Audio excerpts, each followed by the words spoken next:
So the city's falling apart. That new legislation could fix the boardwalk, could put the cameras on the street. Why didn't the cameras go on the street? You know why? Because this guy didn't like that guy. And that's all that Atlantic City's been going through. This guy don't like that guy, the partisan form of mayor, council form of government, which this newspaper endorsed. So are you a party to the demise of Atlantic City by letting this mayor, council form of government be so disastrous instead of holding their feet to the flames? They've ruined the city. This brochure here is very important, and I just stated a lot of things from it. But I think CRETA should give back Atlantic City land that they bought with the casino money. Now, I know that the casino money, once it's reinvested, you know, when the reinvestment money comes back to CRETA, do you know who it goes back to? The casinos. It doesn't come back to the people of Atlantic City or to help the government or to buy things that it needs. So the city of Atlantic City got nothing from the state, 8%, or from the CRETA's 1.25%, and the city has nothing. And no authorities step in, except those that are all over the building now. I can't wait till the reports come out of the Comptroller's Office of the state, the FBI reports, community development. But as back as Bader Field, you have to save Bader Field. I just want to put that in there. It could be used for intercept parking. That was the initial master plan. There's another point. They never follow anything. They get a master plan. They pay all the big money for it. And they don't do anything about it. Okay. Yeah. Well, I'm glad you waited to hear from me. I have a plan that I'm going to present to council in about 2 weeks. And it's a plan that will enable the city of Atlantic City to get $150 million in infrastructure projects over 20 years. And some of those first projects are going to be a citywide camera program. The second project's going to be, I want to real quick get to the inlet with the boardwalk. Months ago, residents down there gave us a petition. They don't want the boardwalk wood per se. They want that concrete that's up around the flagship with the flower pots and all that to come all the way down.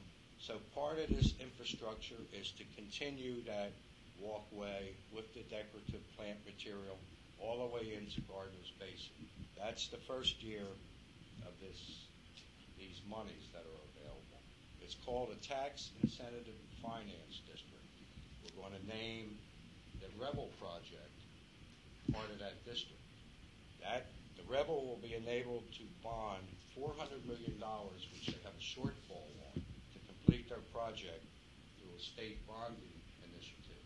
The governor had the stimulus package. And it also enables us to propose this package. It all goes to the finance board, just like I had to do in Bader Field. It has to be presented for their approval. But we stand to make $150 million in infrastructure over the next 20 years.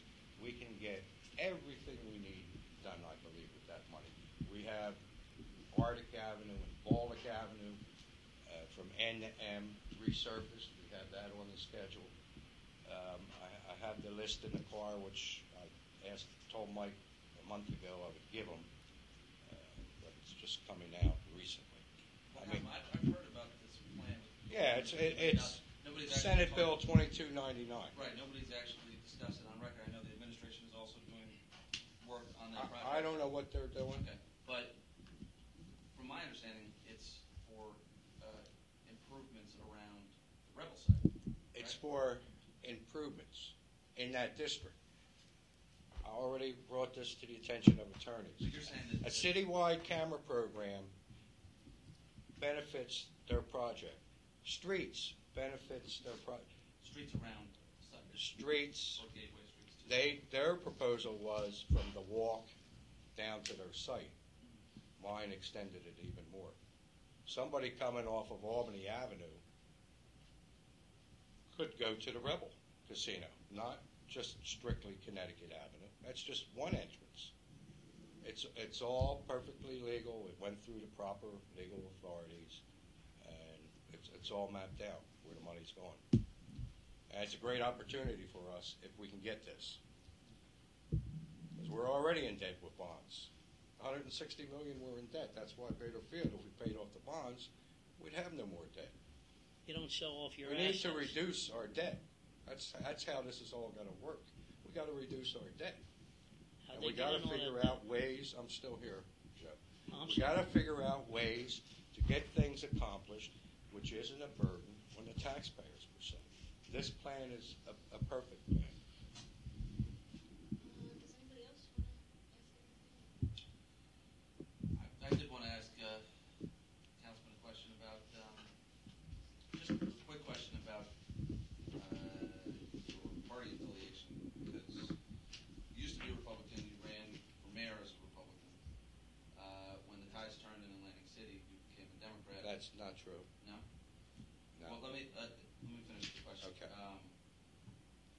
You sought the city Democratic Committee's endorsement. When you didn't get that, you bailed out of the primary and now you're running as an independent. I was never in the primary.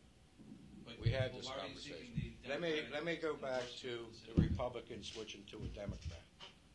I was in Gardner's Basin with my grandkids, and Governor Corzine was down there. And listening to him, I said, you know, it was his Republican opponent. I didn't care for him. Forrester, I think, at the time.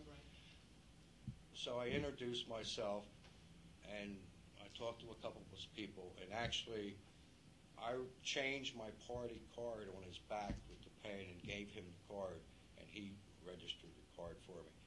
I liked Corzine, and I liked Levy at the time. That's why I switched. I can't endorse either one of them people as a Republican. I get thrown out of the party, just like the person that is helping me now got thrown out of the Republican Party because he's helping an independent candidate. And you said you weren't in the Democratic primary, but you were seeking the I was endorsement of the Democratic city. I was never per se in the Democratic. Per se. But, well, why were you seeking their endorsement? There's no reason for me to tell potential opponents what I'm doing or not doing. Now you're running They as got an thrown independent. a little off base, though, didn't they? They were thrown off base. Those were my intentions.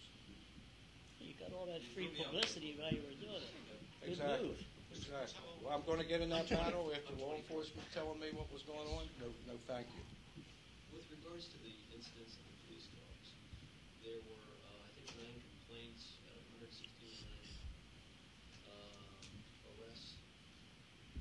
Briefly, what would you all have done if you were there? I'll tell you what I would do. I would look up some of those more recent complaints and see if it's the same officer or not. If it happened to be the same officer, I would go to the police chief and have him reassigned until a little investigation is conducted to see if that is the problem with the handler itself. I addressed the city attorneys with the whole situation and suggested that they get an independent trainer, someone to come in. You don't have to pay him a salary, give him health benefits, this and that. He's independent from the police department per se, but vast experience in canine training to come in and retrain these officers and these dogs. It's not the dog that bites, it's the handler that's going to tell the dog to bite. Canines, I would not have taken them all off the street. It's against crime. A person in certain predicaments are under the enforcement of the police. They're either chasing them in the middle of the night, they're coming out of a home, maybe for a burglary, they may be carrying a gun, there may be a drug deal going on. You can't take the whole canine corps off the street. It should have never been done. It should have been handled internally, like Mr. Mason said. And a lot of the complaints may be false and few. And it should have been held inside the government. It shouldn't have been a big public affair like the mayor made it. And that brings me around to making promises. Everybody, just before every election, makes some kind of promise. They're going to do something on the Northeast Inlet. They're going to make promises.